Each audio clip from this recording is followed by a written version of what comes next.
안녕하세요. 김대건 목사입니다. 자, 오늘도 초인자 여러분들 예배 드리느라 고생 많으셨습니다. 자, 오늘도 은혜 많이 받으셨죠? 자, 오늘도 이제 새가족 양육 교육을 시작할 건데 오늘은 바로 10과 이렇게 마지막 과를 공부를 할 겁니다. 저희가 이제 어, 온라인으로 이 교육을 진행하는 동안은 10과 10주차를 통과하면 여러분들이 이제 등반을 하게 되죠. 드디어 마지막 수업 이렇게 하게 되었습니다. 자, 한번 볼게요. 자, 오늘 우리 마지막은 뭐냐면 행복한 신앙생활 다섯 번째 바로 생명사역입니다. 생명사역. 자, 오늘 생명사역이 뭔지 여러분들에게 가르쳐 드리고자 합니다. 자, 그 전에 자, 여러분들 한번 생각해 보세요. 우리 1번 한번 볼게요. 자, 나의 인생에서 가장 큰 영향을 미친 사람이나 본보기가 되는 사람이 있습니까? 이 문제를 한번 생각을 해 봐야 됩니다. 자, 그리고 여러분들이 만약에 여러분들에게 영향을 끼친 그분이 있다면 그걸 통해 어떤 영향을 받았는지 한번 생각을 해보세요.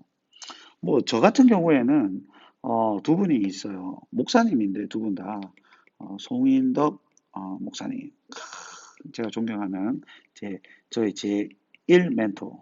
아, 그 두 번째가 이제 우리 대구 동신교회 권성수 목사님이죠. 예, 제2의 멘토. 이렇게 되죠. 두 분 다 저에게 지대한 영향을 끼쳤어요.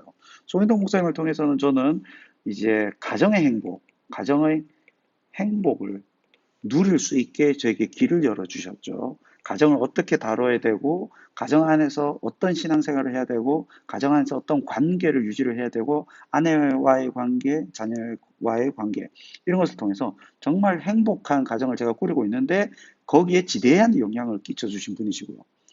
그리고 이제 대구 동신교에서 권성수 목사님을 만났죠. 이분을 통해서는 제가 목회를 알게 됐죠. 가정의 행복이었다면 여기 이제 권성수 목사님을 통해서 목회의 행복. 야, 목회를 어떻게 하면 행복하게 할 수 있는가? 어떻게 하면 능력 있게 할 수 있는가에 관련된 제 패러다임 시프트를 경험했던 게 이제 권성수 목사님을 통해서였고, 그런데 이제 권성수 목사님 통해서 제가 누구를 알게 되냐? 예수님의 뭘 알게 됐을까요? 생명 사역을 제가 알게 된 거예요. 여기 제가 인도함을 딱 받은 거죠. 자, 우리는 누구에게든 영향을 받게 되어 있습니다. 그런데 그 영향을 받은 사람을 통해서 어딘가를 향해서 가게 되어 있어요. 근데 제가 이제 송인동 목사님을 통해서는 가정의 행복을 향해서 나아가게 되었고 그것을 경험하게 됐고요. 권성수 목사님을 통해서는 목회의 행복 그리고 거기에 지대한 영향을 끼칠 수 있는 예수님께로 딱 해서 생명사역이 뭔지 이걸 딱 알게 됐다는 겁니다. 자, 그러면 이제 우리 생명사역이 뭔지 한번 알아보도록 할게요. 자, 우리 대구동신교회가 생명사역을 계속 주창을 할 겁니다.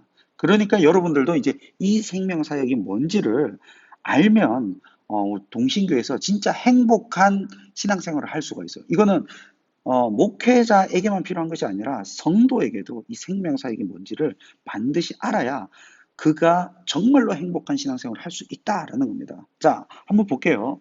그 생명사역의 핵심은 뭐냐면 권 목사님이 저를 예수 그리스도의 생명사에 인도했듯이 우리가 본받고 따라가야 할 예수 그리스도 그분이 어떤 사역을 했느냐라는 거예요. 그게 바로 생명사역이에요. 예수님이 뭘 했을까라고 했더니 천국 복음으로 사람을 살리고 키우고 고치는 것을 공생애가 뭐냐면 예수님이 살아계실 동안에 사역을 하신 그 기간 동안에 했던 모든 사역 그걸 말해요. 이 공생애를 딱 봤더니 예수님이 복음으로 천국 복음으로 하나님 나라를 선포하시면서 계속 살리고 키우고 고치는 걸 한 거예요. 그래서 그것을 집약적으로 한 구절로 압축을 한 곳이 마태복음 9장 35절이더라. 그리고 이것에 비춰가지고 성경 모든 것을 살펴보고 복음서를 다 살펴보니까 예수님의 사역이 다 이건 거예요. 자, 그러면 마태복음 9장 35절은 뭘까요? 예수께서 모든 도시와 마을에 두루 다니사 그리고 그 등에 해당해서 가르치시며 그리고 천국 복음을 전파하시며 모든 병과 약한 것을 고치시더라. 이렇게 된 거예요. 그래서 우리가 알기 쉽게 알기 쉽게. 복음을 전파하시는 거, 이거를 뭐라고 했냐면, 살리고. 이거는 고치고. 그리고 가르치는 건 뭐예요? 키우고. 이래서 예수님의 사역을 쉽게 우리가 말을 바꿨어요. 그래서 순서는 좀 달라도 됩니다. 이게 메인 동사고 이게 다 분사 형태로 성경에서 되어 있기 때문에 가르치시면서 두루 다니셨고 복음을 전파하시면서 두루 다니셨고 고치시면서 두루 다니셨으니까 순서 바꿔도 상관없어요. 자, 그래서 순서를 이렇게 바꿔가지고 두 번째지만 살리고 키우고 고치고 요거를 한 거예요. 그러니까 예수님께서 살리는 사역, 키우는 사역, 고치는 사역을 하나님 나라, 천국 복음을 통해서 하셨으니까 우리도 예수를 따라가는 제자로서 이 사역을 해야 된다. 이겁니다. 이게 바로 생명사역입니다. 그래서 생명사역을 한마디로 하면 천국 복음으로 사람을 살리고 키우고 고치는 사역. 쉽게 살키고 복음으로 사람을 살키고 살리고 키우고 고치고 이런 사역을 예수님께서 하셨고 우리도 해야 된다. 이것을 우리가 한마디로 생명사역이라고 지칭한다라는 겁니다. 자, 그러면 이제 이거를 해야 된다. 살리고 키우고 고치는 것을 해야 되는데 이 사역을 어떻게 할까라고 했을 때 가장 전략적으로 생명사역의 전략이죠. 가장 전략적으로 할 수 있는 게 뭘까라고 했을 때 여러분 한번 생각해 보세요. 사람이 살아나는 거, 살아나죠. 영혼이 죽었다가 살아나든 우리가 이후에 이제 부활하면 또 죽은 육신이 살아나는 뭐 그런 것이든 어찌됐든 살아나는 거 그리고 키우는 거 이게 자라나는 거죠. 가르쳐서 키우는 거 그리고 고치는 거 이게 다 뭐랑 연관이 된 것 같아요? 잘 생각해 보세요. 변화. 자, 그럼 제가 여러분들에게 한번 물어보겠습니다. 사람이 변합니까? 안 변합니까? 안 변해요. 무슨 말이냐? 진짜 잘 안 변하는 게 사람이에요. 그런데 예수님의 사역을 하니까 변하더라. 그런데 이 변화를 위해서 가장 효과적인 게 뭐냐라고 했을 때 우리가 행동을 통제하는 거 물론 괜찮죠. 그런데 여러 가지를 다 고민해 봤더니 생각의 틀이 완전 바뀌었을 때, 완전 뒤바뀌는 사건을 겪을 때 사람이 변하더라라는 거예요. 그래서 변화는 생각의 틀, 다르게 말하면 세계관이죠. 세계관. 세상을 바라보는 눈이 완전히 바뀌어버려야 돼요. 그제서야 사람이 변해요. 그러면 생각의 틀을 완전히 바꾸기 위해서는 어떻게 해야 될까요? 쉽게 바뀌지 않는다니까요. 그래서 필요한 것이 뭐냐? 트레이닝, 훈련이죠. 훈련. 그래서 생명사역을 위해서 우리가 훈련에 집중하는 겁니다. 교육과 훈련. 그래서 이 훈련을 통해서 뭘 한다는 거예요? 생각의 틀을 바꾸는 작업을 한다는 거예요. 생각의 틀을 바꾸고 세상을 바라보는 눈을 부정적 시각의 눈을 긍정적으로 바라보게 만들고 그 다음에 세속적 시각을 성경적 세계관으로 이렇게 바라볼 수 있게 바꿔버리는 거예요. 이런 것을 위해서 우리가 훈련을 한다는 거예요. 훈련. 그래서 이것을 통해서 궁극적인 목적은 뭐예요?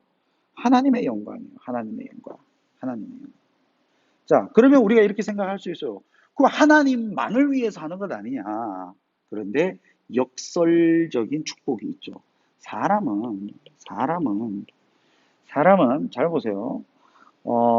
어디서 행복을 느끼느냐? 두 가지입니다. 행복, 쾌감이라고 쉽게 말하면 쾌감이죠. 그런데 좋게 좀 근원적으로 고상하게 말하면 행복이죠. 이 행복이 두 개가 있어요. 어떤 게 있냐면 말초 쾌감이 있어요.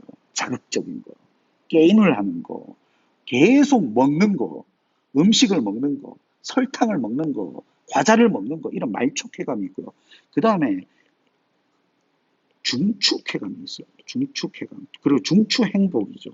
이거는 말로 설명할 수가 없어요. 이 말초적인 행복과는 달라요. 예, 이거는 때로는 고통이 오기도 합니다. 왜냐? 여러분, 자녀를 키우는 거, 아기를 키우는 게 이게 힘들을까요? 마냥 기쁠까요? 자녀를 키우는 거는 고된 과정이에요. 근데 여기서 느끼는 깊은 그 내면의 척추에서 올라오는 그 중추적인 행복이 있어요. 행복. 아, 성취감. 이런 행복은 다 추종을 불허해요. 근데 아무나 맛보지 못하는 거예요. 일을 열심히 하는 사람도 왜 그럴까요? 거기서 뭔가 의미와 가치를 발견하기 때문에 그래요. 그게 일종의 중추적인 행복이에요. 다른 사람을 위해서 무언가 희생하는 사람들이 이런 중추적인 행복을 느껴요. 이게 하나님의 역설적인 축복이에요. 생명사역의 결과가 이거라는 거예요. 여러분들, 사람을 살리고 키우고 고치고, 이게 처음에는 내가 살아나야 돼요. 내가 키워져야 돼요. 내가 자라나야 돼요. 내가 고쳐져야 돼요. 이 다음에는 예수님의 이 사역을 내가 하는 거예요. 내가 하는 거예요. 그래서 내가 누군가를 살리고 키우고 고치는 거예요. 이렇게 하면 1차적으로는 하나님의 영광이죠. 그런데 중추적인 행복이 나에게 온다는 거예요. 이거는 형언할 수 없어요. 그래서 사람을 살리고 키우고 고치는 게, 다른 사람을 살리고 다른 사람을 키우고 고치는 게 쉬운 작업이 아니거든요. 그럼에도 불구하고 그 하나님의 영광을 위한 이 작업을 통해서 내가 얻는 상상하지 못할 무언가가 있다는 거예요. 이거는 아무나 겪지 못합니다. 사람을 살려본 사람만, 키워본 사람만, 고쳐본 사람만 느끼는 거예요. 그래서 여기 매진하게 되는 거예요. 그래서 예수의 길을 따르는 거예요. 예수를 위해서 죽을 수도 있는 거예요. 왜냐? 진짜 가치를 위해서 나를 던질 수 있는 거예요. 던지다. 이거는 교회 다닌다고 다 겪을 수 있는 게 아니에요. 그래서 이 예수님의 했던 생명 사역 있죠. 이거를 하는 사람만 맛볼 수 있다라는 겁니다. 그래서 저는 여러분들이 이런 생명 사역자가 되기를 간절히 축복합니다. 여러분, 이제 교회 온 지 얼마 안 됐잖아요. 꿈을 가지세요. 여러분들 교회 와서 이제 여러분들이 살아나야 돼요. 살아나야 돼요. 여러분들의 영도 살아나고, 정신도 살아나고, 육체도 살아나고, 모든 면에 있어서 다 살아나야 돼요. 그리고 우리가 이제 자라나야 돼요. 우리가 키움을 받아야죠. 훈련도 받아야죠. 자라나야 돼요.